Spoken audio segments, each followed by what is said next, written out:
pengikut 300.000, mengikuti orang hanya 20 saja. Hai teman-teman, kamu kalau tidak mau berteman dengan banyak orang, jangan main TikTok. Lebih baik kamu main Facebook saja.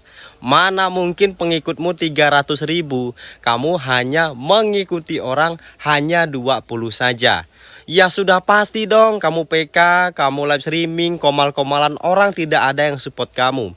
Bisa jadi spender kamu atau orang yang sering support live streaming kamu di komal-komalan juga tidak kamu fallback.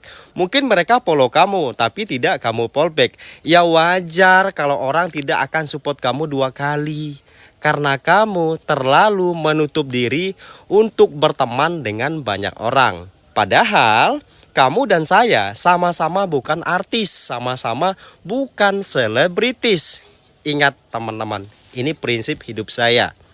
Kalau orang sudah support saya, pasti orang tersebut saya jadikan teman.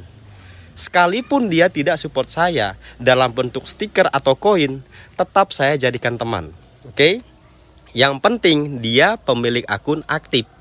Nah teman-teman, kalau kamu masih mempertahankan pola dan konsep yang sama, coba kamu buka akun TikToknya artis-artis Indonesia.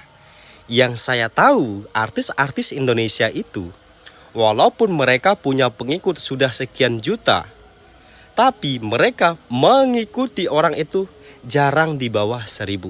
Pasti 1.000 ke atas.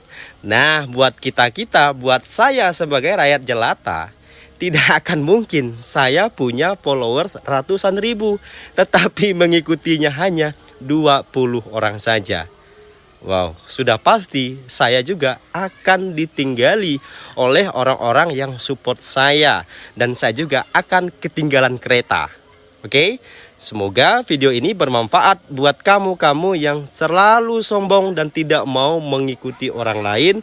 Dan kamu hanya mau diikuti saja. Tapi kamu harus sadari, orang tidak akan mau support kamu. Itu. Terima kasih.